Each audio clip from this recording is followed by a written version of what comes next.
आणि खाली खोल दरी आहे बघा, खाली एकदम खोल दरी आहे। आता आपण या कोण्यावरती उभे राहून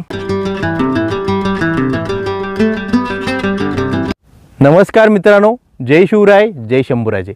आज मी माझी स्कूटी घेऊन सह्याद्री पठाराच्या वरती आलेलो आहे आणि आज आपण स्कूटीवरून सह्याद्री पठाराची सफर करायची आहे। हे सह्याद्री पठार काळ्या खडकाने बनलेले आहे, त्यामुळे या काळ्या खडकावरून जो कच्चा रस्ता जातो त्या रस्त्यामध्ये मोठमोठे दगड, चिखल आणि पाणी पण आहे।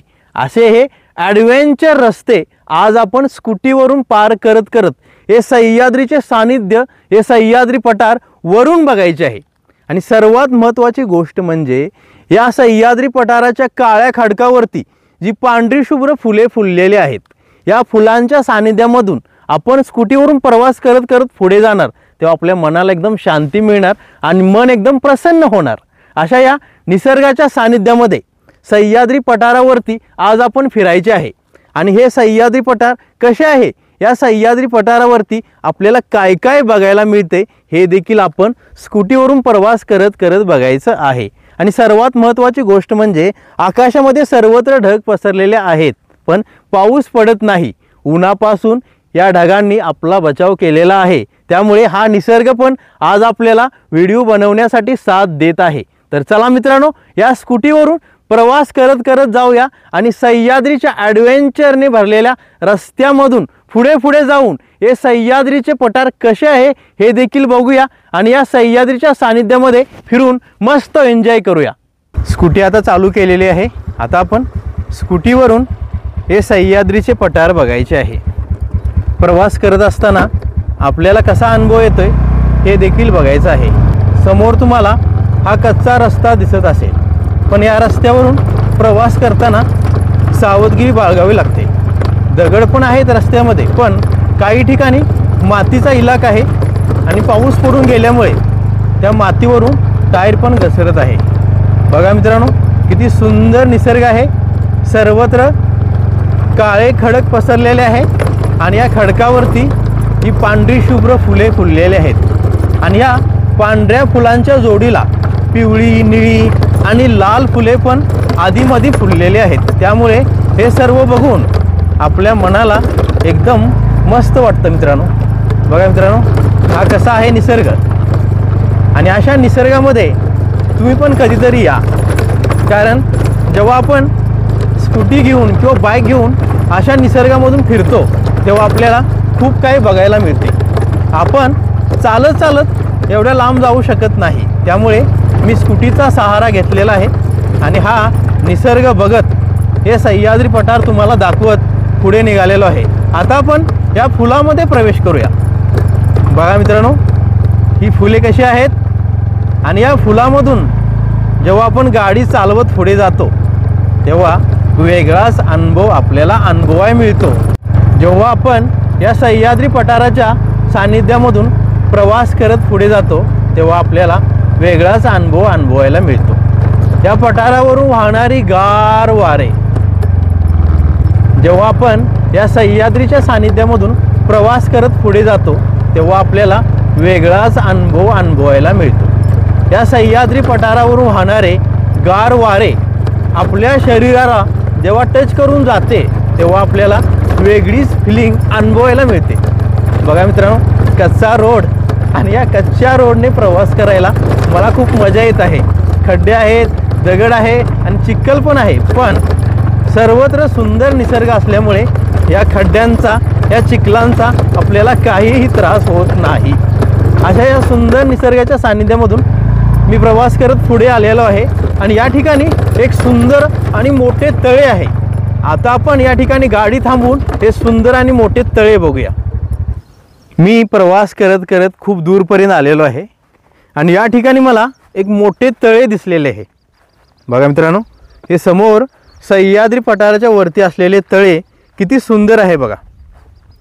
पावसाळ्यामध्ये या तळ्यामध्ये भरपूर पाणी असते आणि महत्त्वाची गोष्ट म्हणजे उन्हाळ्यामध्ये जेव्हा कडक ऊन पडते तेव्हा देखील या तळ्यामध्ये पाणी असते। बघा, हा आहे निसर्गाचा चमत्कार। म्हणजे एवढ्या उंचावरती उन्हाळ्यामध्ये पण भरपूर पाणी असते आणि या पाण्यामध्ये 2 बदक देखील आहेत, मी तुम्हाला दाखवतो। बघा मित्रांनो, हे बदक मस्त या निसर्गाच्या तळ्यामध्ये एन्जॉय करत आहेत आणि समोर आणखी एक आहे, म्हणजे 3 बदक या ठिकाणी आलेले आहेत आणि मस्त या तळ्यामध्ये अंघोळ करत आहेत, मजा करत आहेत। बघा मित्रांनो, सर्वत्र हिरवेगार गवत आणि हिरव्यागार गवताच्या मधोमध हे सुंदर तळे आहे। या सह्याद्री पठाराच्या वरती असलेले तळे मी तुम्हाला दाखवले। आता मी प्रवास करत अजून पुढे जाणार आहे आणि पुढे आपल्याला अजून काय काय बघायला मिळते हे तुम्हाला दाखवणार आहे।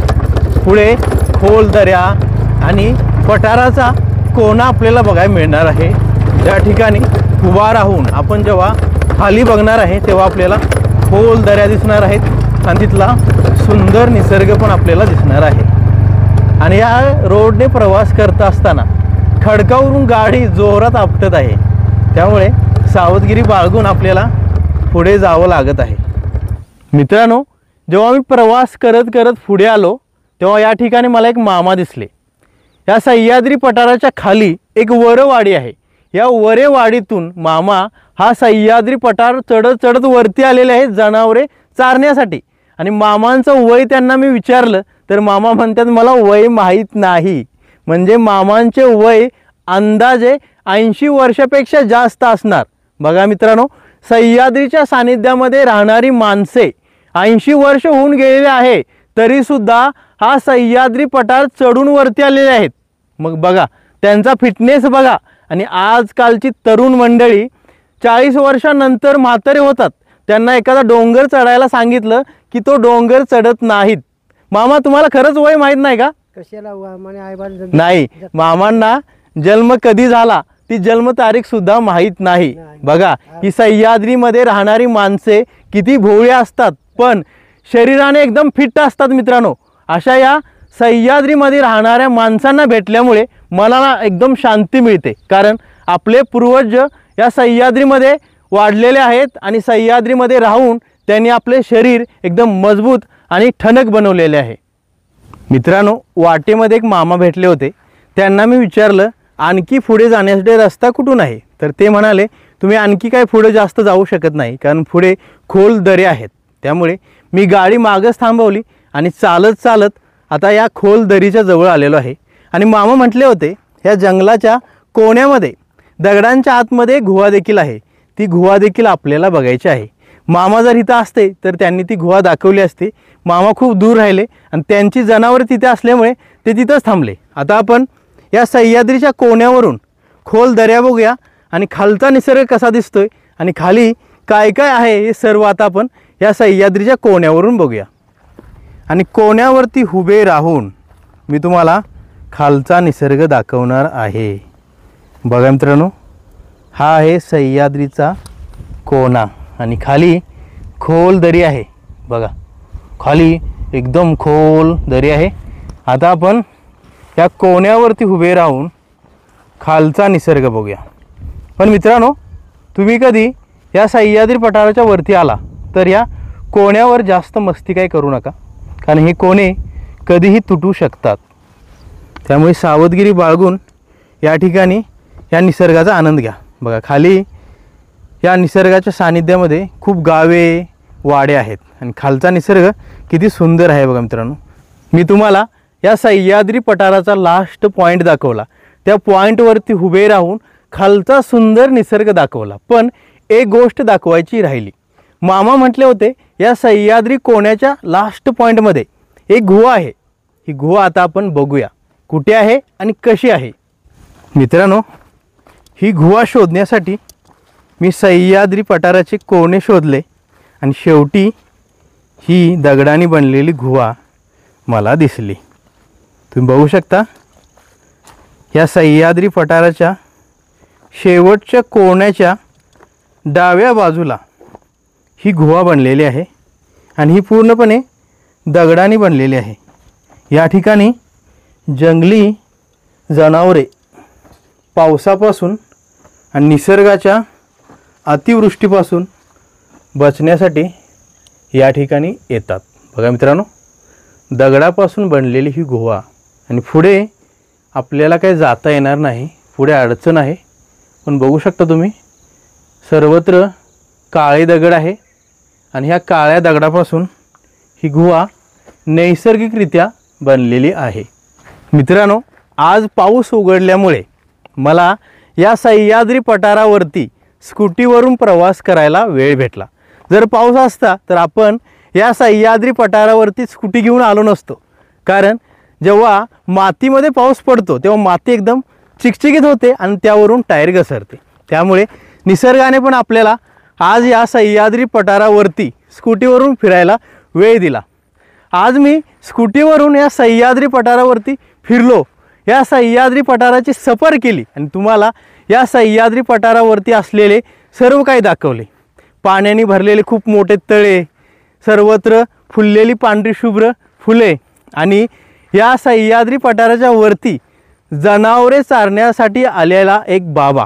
त्यांचं वय 80 वर्षापेक्षा जास्त होतं. त्यांचा फिटनेस पण मी तुम्हाला दाखवला. तर मित्रांनो, आज मी तुम्हाला निसर्गाच्या सानिध्यामध्ये असलेले सह्याद्री पठार स्कूटीवरून प्रवास करत करत दाखवले.